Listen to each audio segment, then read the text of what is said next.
अस्सलाम वालेकुम। मैं हूँ सोमी कराची से। और ये है। अस्सलाम वालेकुम। मैं हूँ रिदा लाहौर से। आप लोग कैसे हैं? कैसे रहे 3-4 दिन हमारे बगैर? बहुत बहुत बेचैन रहे और मेरे पास बहुत मैसेजेस आ रहे थे कि जो है ना वो तेरे बिन की एपिसोड 47 48 को कवर करें। लेकिन उसमें कवर करने वाला था क्या, मेरे तो ये समझ में नहीं आ रहा था कि उसको कवर क्या करें और बताएं क्या। पहले तो लिख देंगे बच्चे नॉट अलाउड, मतलब बच्चे जो है ना 18+। इस एपिसोड को, इस रिव्यू को ना देखें, क्योंकि बताने के लिए ना बहुत खराब बातें हैं इसके अंदर। तो इसलिए जो है ना, इसलिए भी दिल नहीं चाह रहा था कि हम इसको जो है ना कवर करें। इसी वजह से इतना डिले हो गया। लेकिन आप सबकी भरपूर, क्या कहते हैं, आप सबकी भरपूर भरपूर फरमाइश पर। फरमाइश पे जो है ना वो इसको रिव्यू करने के लिए जो है ना वो हम आ गए। और बताओ रिजा, क्या देखा तुमने? अच्छा, सबसे पहले तो तुमने कहा कि लोग कह रहे थे कवर करें, तो हमने इसको कवर ही कर दिया है, कवर चढ़ा के बंद कर दिया है। ये इस काबिल नहीं है कि इसके ऊपर ना इसको मतलब खुली किताब की तरह रखा जाए। और वाकई 18+ है ये। आप लोग प्लीज इस कंटेंट में बच्चों को दूर रखें, क्योंकि ये है एक ही नहीं कि एक इसमें क्या एक बोला एक जाए। एक वीडियो देखी थी। और वाकई में जो है ना वो मैंने भी यही किया, अपने बच्चों से छुप के ये वो देखी एपिसोड के, बच्चे ना देखे मेरे, और जो है ना छुप छुप के देख रही थी वीडियो। लेकिन शुक्र है कि पूरा वीडियो गुजर गया। लेकिन बड़ा गुस्सा भी आया। मतलब जो है ना वो अजीब सा था। मतलब क्या किया है इसका साथ ना, मतलब जो मीरब मुर्तसिम, क्या नाम है, जो मुर्तसिम मीरब के साथ करना चाह रहा था ना, वो राइटर ने एपिसोड के साथ कर डाला। हाँ, वो क्या कहते हैं सुमी, वो जो 3 इडियट्स फिल्म आई थी उसमें क्या कहता था? बलात्कार वो कर दिया। चमत्कार में चमत्कार, चमत्कार बहरहाल में बहुत चमत्कार। बहुत वेird एपिसोड था। एकदम से इसका ग्राफ एकदम से नीचे आ गया। इस एपिसोड में कुछ नहीं था, कुछ भी नहीं था। रीशूट करने के बावजूद उन्होंने रीशूट के थॉट्स कर दिए। उनकी सोचें चल रही थी, और अगर जो सोच के मुताबिक सीन को भी तो मैच करना चाहिए था। सुरमा बह रहा है, बाल उड़े हुए हैं। मतलब ये म्यूचुअल अंडरस्टैंडिंग से सुरमा कब बहता है, बाल कब उड़ते हैं मुझे समझ में नहीं आया। ये दोनों की म्यूचुअल अंडरस्टैंडिंग थी, वो भी बहक गए, वो भी बहक गई, और सुरमा भी बह गया, बदाल भी हो गई।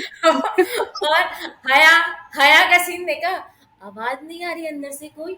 हाँ, दरवाजे से बाहर खड़ी, अंदर वो से आवाजें दरवाजे, क्यों नहीं आ रही? वो पता नहीं क्या सुनने के लिए आ रही थी अंदर। अजीब बावली औरत है वो तो।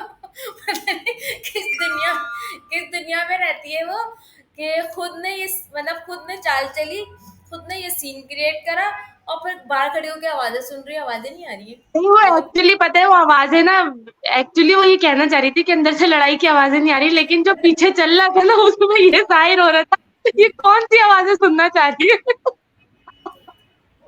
बहरहाल बहुत खराब वीडियो बना, मतलब एपिसोड था।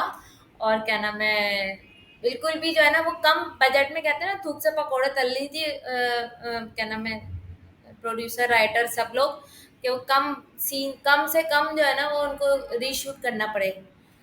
और उन्हीं ने जो रीशूट किया, सिर्फ ख्यालात और पीछे से बैकग्राउंड आवाज़ें उन्हीं ने उसके अंदर जो है ना वो एडिट किए। बाकी उन्हीं ने सीन वैसे ही जाने दिए। भले वो सीन जो है ना वो उस बात से रिलेट करते हो या ना करते हो, मैं चली चली जा रही है, चली चली जा रही है। उसके बाद तो सारे सब कुछ जो ना बर्बाद हो गया ना, फिर सारा सीन ही बर्बाद हो गया। मतलब अगर आप ये सोचें कि कोई चीज़ आपके म्यूचुअल अंडरस्टैंडिंग से हुई है मियाँ बीवी के दरमियान, उसके बाद शीशे पे मुक्के मारना, वहां जाके बॉक्सिंग शुरू कर देना, तुम नहा धो के तुम निकल जाए। तुम भी यकीन करो, बहुत कुछ है बोलने के लिए सीन पे, लेकिन मैं बोलना नहीं चाह रही। यार हद है, मतलब नॉनसेंस होने की हद है। हंस हंस के मेरा दिमाग खराब हो गया था, और मैं ये सोच रही थी कि जब हम वीडियो बनाएंगे तो उसमें कैसे बोलेंगे वो बातें जो हमने उस वक्त देखी, जो समझी। खाली हम तुम नहीं, और भी व्लॉगर जो है वो भी यही वाली बातें कर रहे हैं। बहुत नॉनसेंस था बहरहाल। और ये कि आप लोग जो है वो आप भी यार कमेंट्स दीजिए हमें। कि मैं नहीं आप कहती, लोगों को कैसा नादिया लगा? नादिया खान ने एक बात मैंने उनका देखा था, उसके कमेंट्स नादिया खान के, उसने बिल्कुल सही बात बोली है कि इनको जो है ना वो इनके ऊपर केस करना चाहिए। इन्हीं ने लोगों के जज्बात से खेला है, उनके उससे मतलब इतनी आपके साथ अटैचमेंट, मुर्तसिम के साथ मोहब्बत, आपने उसके कैरेक्टर को इतना बर्बाद कैसे कर सकते हैं आखिर में आके वो राइटर साहब, भंग वंग पी के उन्होंने लिखा है इस एपिसोड को, क्या किया है वल्लाह आलम, अच्छा लेकिन उन्होंने मुर्तसिम, जज्बात के साथ खेला तूने है सब। मुर्तसिम का कैरेक्टर इतना डैमेज मेरे ख्याल से तो नहीं हुआ। बस मुझे ऐसा लगा कि जो ड्रामे का जो करिश्मा था, एक ड्रामा तेरे बिन आएगा, तेरे बिन, वो जो तेरे बिन का करिश्मा था ना, वो गुब्बारे से हवा टूट गया, निकल गई एकदम। टूट उस गया, सीन टूट को गया। ना इस तरह शूट नहीं करना चाहिए था जैसे किया गया। हाँ, थोड़ा सा ये अगर था पैसा, बस। थोड़ा सा पैसा लगा देते ना अगर, तो फिर काफी काफी जो है ना वो बेहतर हो सकता था, काफी उसे हो मसलन जाता। क्या, तुम्हें पैसे कहाँ कहाँ लगने थे ये बताओ। एक मिनट अली, वहां चले गए, मैं पंखा बंद कर रही हूँ। पैसे कहाँ कहाँ लगने थे ये बताओ। शूटिंग में पैसे कहाँ कहाँ लग रहे थे? सबसे पहले तो वैसे शूटिंग में जो जो मरियम की शादी हुई थी, वो खान मुर्तसिम की बहन की शादी थी, जरा शादी दिखा देते थोड़ी ढंग की, 4 लोगों में शादी दिखा दी। दूसरा ये मरियम कि की मरियम की भी सुनो, मरियम ने क्या किया जाके, मरियम ने मतलब अपने मियाँ को बताना तो वही पहले से बता देती, वो उन्होंने जाके पहले तो उनके भी बातचीत हुई थी ना, उनके नौरेज की भी वो सीन सही जज्बात, था। नॉलेज की भी जज्बात की जाके जो है ना वो उनका भी मलिया मेट करके आ गई, और वहां भी जाके वो फ्लैशबैक में जो है ना वो मलिक जुबैर को सोच रही, उन्हीं ने भी अंगूठी दी, अजीब स्टूपिड सा, मतलब वो भी उनका भी सीन था। और उस अभी की जो एपिसोड थी उनमें तो सिर्फ मैं यही समझती हूँ कि सिर्फ और सिर्फ रिकॉल ही होती रही चीजें, बस रिकॉल हाँ, करते रहे, कुछ भी नहीं फ्लैशबैक था। में चले गए। मीरब जो है ना वो बड़ा सा दरवाजा खोल के भाग गई, जबकि उनको पता था पीछे मरियम जिस दरवाजे से भागी वो भी भाग सकती थी, लेकिन उनको सबको बताना भी नहीं था, चलो शोर भी करना था पीछे, कि मैं जा रही हूँ, शोर नहीं भी तो मचाना था उनको। नहीं तो सुमी, पीछे से जाने को तो जा सकती थी, बात ये कि बराबर में छोटा गेट था, उससे भी जा सकती थी। मीरा अपनी मर्सिडीज थोड़ी थी कि बराबर वाले दरवाजे से ना निकलती। इतना बड़ा दरवाजा खोल कर मीरा भाग रही है, भाग रही है, भाग रही है, भाग रही है। और सबसे पागलपने का सीन ये था कि अब्बा के घर की बेल बजा के रोक लिया हाथ, कि मैं अब्बा के पास तो नहीं जाऊंगी, कि मेरा अब्बा नहीं आवे। अब भाई तुम अभी शादी में इसी घर से गई हो वहां पर, अभी अभी तो गई हो, सुबह ही तो गई थी, जब कॉलर गई, फिर वहां जब वहां चली गई। जबकि अब्बा ने ये कह के आए थे कि मीरब नहीं आएगी अब, और अब्बा की कोई मर्जी भी नहीं थी कि मीरब को भेजे, मीरब अपनी मर्जी से गई थी, तो अब्बा ने तो कुछ भी नहीं किया बेचारे ने। और वो जो फजीला खाजी का, वो बहुत अफसोस आता है मुझे उनके कैरेक्टर पे और उनके रोल पे, उनके साथ बड़ी ज्यादती हो रही है उसमें, कि उनको सिर्फ मम्मी मिस्र की मम्मी बना के ना सजा समरा के बैठा दिया है। वो जो एनी टाइम एक ही पोज में होती है, चाहे रात को 4 बज रहे हो, चाहे सुबह के 4 बज रहे हो, चाहे दिन के 4 बज रहे हो, वो एक ही पोज में लौकी लटका के बैठी होती है, तसल्ली दे रही होती है। उनको और कोई काम नहीं है बेचारी के, कोई डायलॉग नहीं दिए गए। उससे अच्छा तो अब्बा को मार्जन दिया गया एक्टिंग करने का, वही तड़प तड़प के उठ रहे हैं, अम्मा ने तो उसे पाला ही नहीं है उनको, उनका कोई वो नहीं है, वो ड्रामे में या ना हो कोई फर्क नहीं पड़ता, उनके बारे में मेरे ख्याल में कोई गुफ्तगू भी नहीं करता, हालांकि कितनी पुरानी एक्टर है, मंजीवी एक्टर है ये, मतलब ये भी नहीं कि वो कोई वो हो।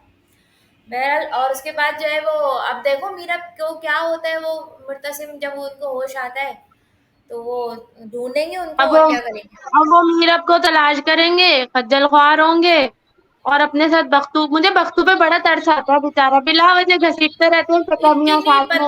इतनी बदतमीज लड़की से अगर वो मुर्तसिम को माफी मंगवाई गई ना, तो यकीन करो मैं जाके राइटर को ना 2 चमाटे मार के आऊंगी और फिर थूक के आऊंगी उसके मुंह पे, क्योंकि चलो जाने दो, गुस्सा इतनी छोड़, बदतमीज लड़की गुस्सा का दो। इतना बदतमीज पूरे ड्रामे में बदतमीज रही है, पता नहीं कौन सा वो पाल पोस के तरबियत की तो उनके अब्बा ने, जिसका जोम वो ड्रामे में मतलब उनको दिखाया गया है, परवरिश का जोम किसी किसी एंगल से उन्होंने परवरिश का वो दिखाया ही नहीं उस लड़की में, तो कहीं परवरिश की गई थी। रोहेल के साथ वो डेट पे जा रही होती है, उनके अब्बा को हर चीज बता के, बकौल उनके मुझे हर चीज बताता। बहुत सारी चीजें सुमी डे वन से ना ट्रैक की गई हैं, ड्रैग हो रहा है, बहुत ज्यादा खींचा जा रहा है खामखा। रोहेल का सीन तो बिला वजह का नॉनसेंस है, लग रहा है गाने को ना कंपनसेट करने के लिए रोहेल को डाला गया है कि क्या होती है बेवफाई तुझे करके बता दूँगा। तो तो ये कब वो करेगा बेवफाई वो? ये ड्रामे ड्रामे का जो मतलब ओएसटी है उसके हिसाब से तो ड्रामा अब तक चल ही नहीं रहा। पता नहीं कब करेगा, मैं वो तो समझी बेचारा थी माफी मांगता रहता है। नहीं, मैं समझी थी कि जब इसने मीरब को गाड़ी में बैठे देखा है ना, मैं समझी थी कि अगली एपिसोड ये होगी हाँ। कि इसने गाड़ी में मीरब को बैठे देखा है, तो अब ओएसपी एक्चुअली जो है ना वो मैच करेगा कि क्या होती है बेवफाई। तो ये हया से ना सेटिंग बिठा लेंगे जलाने के लिए। मैं पर्सनली समझी थी कि अब ना ये यूं टर्न होगा, वो तो यूं ही टर्न हो गया एकदम से पता नहीं मैं भी कहाँ यही चला समझी गया। थी मैं भी ये समझी थी कि अब मुर्तसिम नाराज होगा और मीरब उसके पीछे जाएगी और मीरब उसको उसकी तवज्जो हासिल करने की कोशिश करेगी और फिर एक दिन वो पर्चा फाड़ेगी, उससे माफी मांगेगी हाँ, अपने, यहाँ एंड होगा। हाँ, मैं भी यही बिल्कुल। समझी थी कि वो पर्चा फटेगा और बस फिर तो फिर एंड हो जाएगा। वो पर्चा तो अजीब तरीके से फटा होगा। चलो खैर बहुत लंबी वीडियो हो गई है और आप हाँ लोग जो है ना बस सही है। हमें फीडबैक अब दीजिएगा देखते और हमें इस एपिसोड का ज़रूर फीडबैक दीजिएगा। अपने अपने कमेंट्स में बताइएगा कि आप लोगों को भी ये वाले पॉइंट समझ में आए जो हमें आए, या अकेले हम ही ज़ियारत की है हमने इस ड्रामे की इस तरह से। आप लोगों के कमेंट्स का हम लोग को इंतज़ार रहेगा, जैसे कि आपने हमें पिछली व्लॉग्स में बहुत मोहब्बत दी, और प्यार दिया, और उसका कमेंट्स शुक्रिया। में ना ये भी बताइए कि इस ड्रामे से आप लोगों ने अब तक क्या सीखा। ठीक है रिजा, ओके, खुदा हाफिज, बहुत टाइम हो गया, मुझे भी निकलना है अब, और क्या नाम है, इंशाल्लाह फिर मिलते मुझे हैं, भी बाय खाना बाय, टेक पकाना है, केयर, 6 बज रहा है। ओके, सब अल्लाह हाफ़िज़। सब अपना ख्याल रखिए।